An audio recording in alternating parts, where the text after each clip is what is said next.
A very good day to all of you. दोस्तों, आज हम पढ़ेंगे सेंट्रल ऑर्बिट सीरीज में लेक्चर नंबर 6 और ये मोस्ट इंपोर्टेंट लेक्चर है हमारे लिए।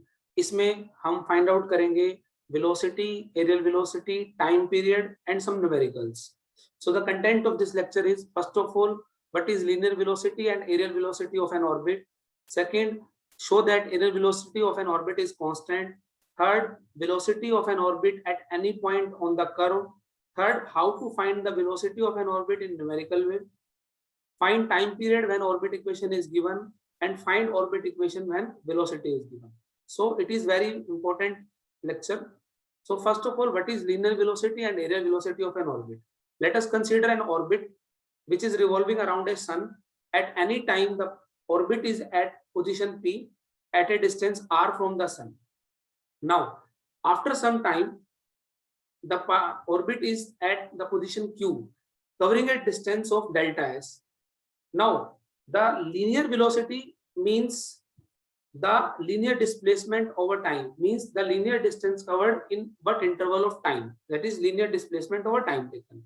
In the same way, the area swept by this curve from P to Q, denoted by blue color here, is known as area of the curve, and the velocity with which the area swept by this curve is known as aerial velocity. So as linear velocity is linear displacement over time, so therefore aerial velocity is area covered by time. So when a particle moves along a curve, the rate of change of area swept by the particle is known as aerial velocity, and numerically it can be explained as aerial velocity is area covered, that is dA, divided by time taken dt.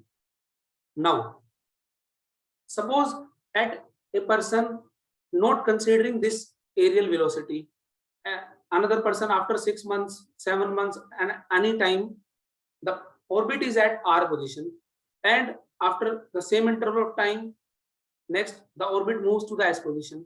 So the area covered by P to Q and R to S is same.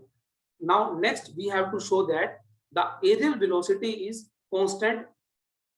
So first of all, let us consider a curve of orbit. At any time, the particle is at P position, having a distance r and angle theta. So OP is equal to r.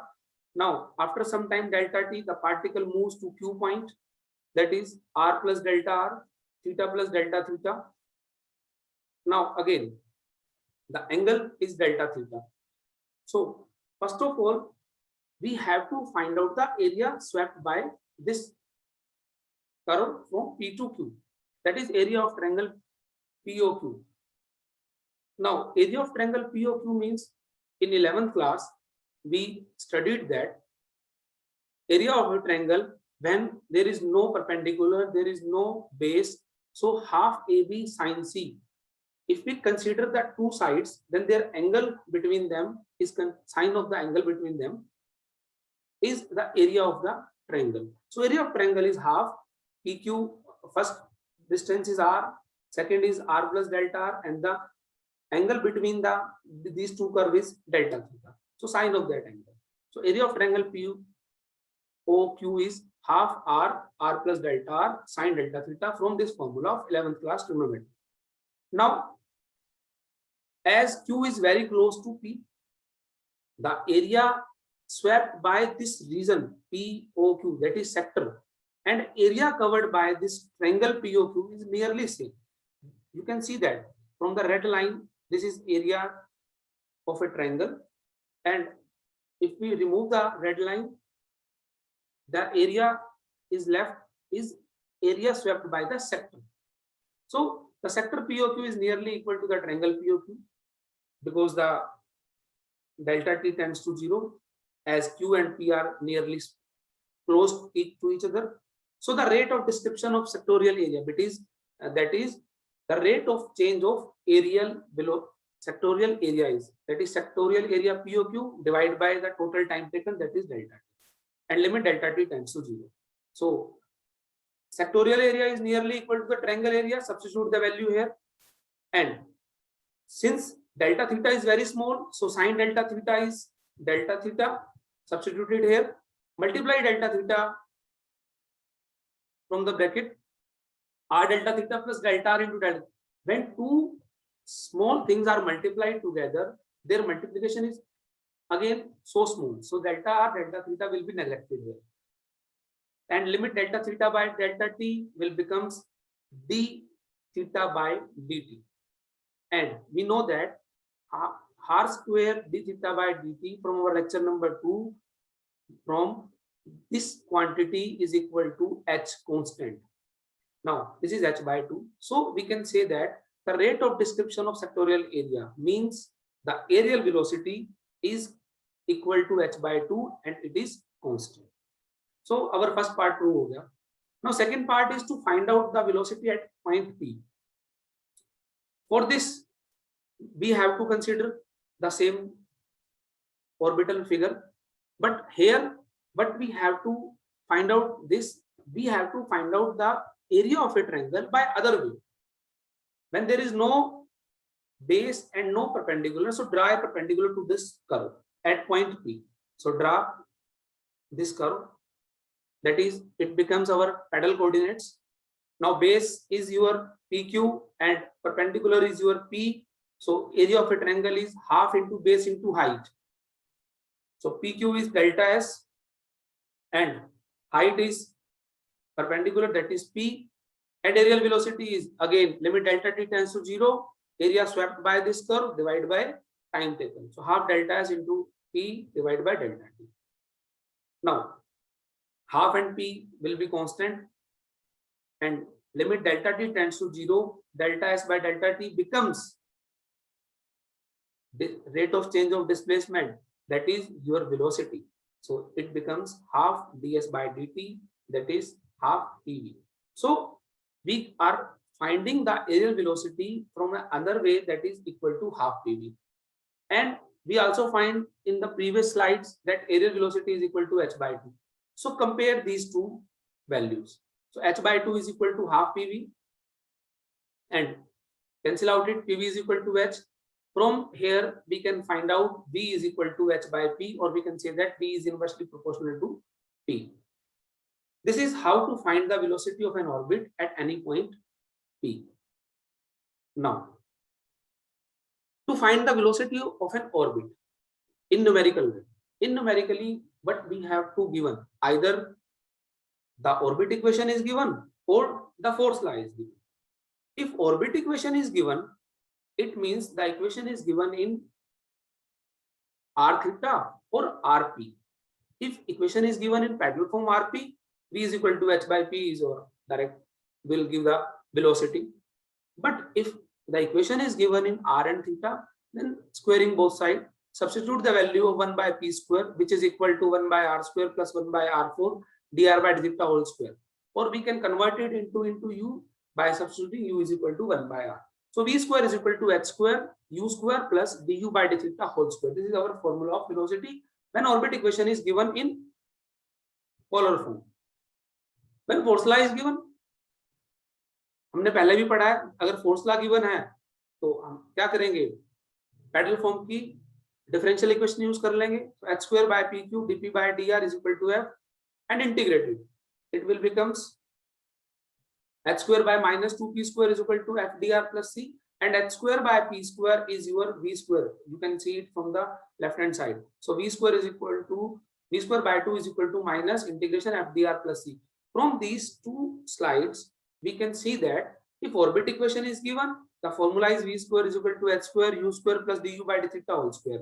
If force law is given, then integrated v square by 2 is equal to minus integration of f dr plus c. Now a question here, find out the velocity of an ellipse, and the equation of ellipse is given here, L by r is equal to 1 plus e cos theta. It is same as in lecture number 2. Now orbit equation is given. Now orbit equation is given, so we can use the formula v square is equal to h square u square plus du by d theta whole square. Now given the equation is converted the equation into the form of u.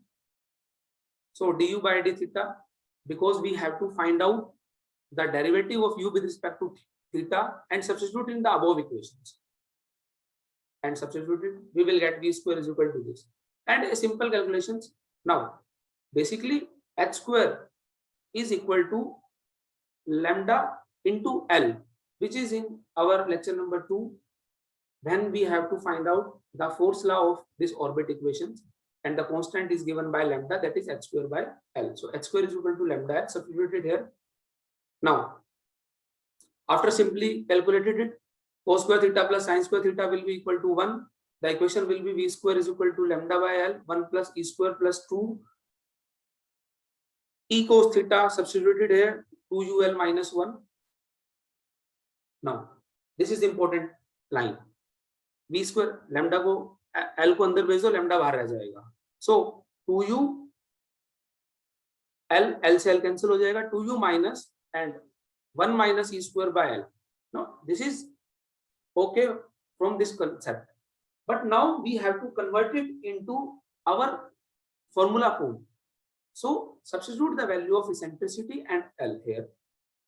We know that L is equal to b square by a, which is our lattice rectum of half, and 1 minus e square is equal to b square by a square. Or you can know the formula from 11th class. B square is equal to a square into 1 minus e square, the formula of an eccentricity in an elliptical orbit.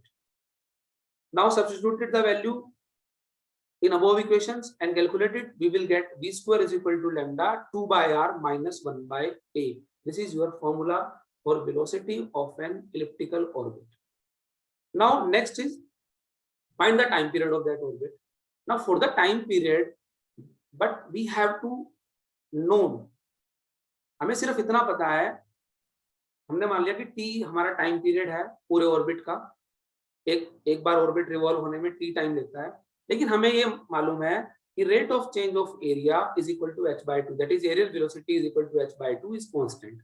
इतना हमें पता है, integrated from variable separable, and we will get total area. DA का integration करेंगे तो total area आ जाएगा, h by 2 constant बाहर आ जाएगा, t टाइम रह जाएगा, टोटल टाइम. अब कौन सा ऑर्बिट है ये? इलिप्टिकल. टोटल एरिया आ गया h by 2 into time period. अब हमें इलिप्स का एरिया पता होना चाहिए. मोस्ट ऑफ द स्टूडेंट्स को पता होगा एरिया ऑफ इलिप्स होता है पाई इंटू मेजर एक्सिस की लेंथ और माइनर एक्सिस की लेंथ, तो पाई ए बी. अब हमारे पास, जैसे हमारे पास पाई आर स्क्वायर होता है ना, pi into R radius vector, तो वहां पे हमारे पास पाई ए बी आ जाएगा. Substitute the area here, so pi A B is equal to h by 2 into T. From here calculated capital T time period. Now time period is 2 pi ab by h. Now what we have to done is we have to put the value of h here, substitute it, that is lambda l. Again substitute the value of l, b square by a, and simplify it. You will get 2 pi a 3 by 2 over under root lambda. Here 2 pi lambda is constant, so we can say that time period of an orbit is a raised to the power 3 by 2, which is the time period of an orbit. Now next numerical is, in a central orbit, velocity is inversely proportional to radial distance. हमें given है velocity किसी भी orbit की. अब कहता है orbit की equation निकालो.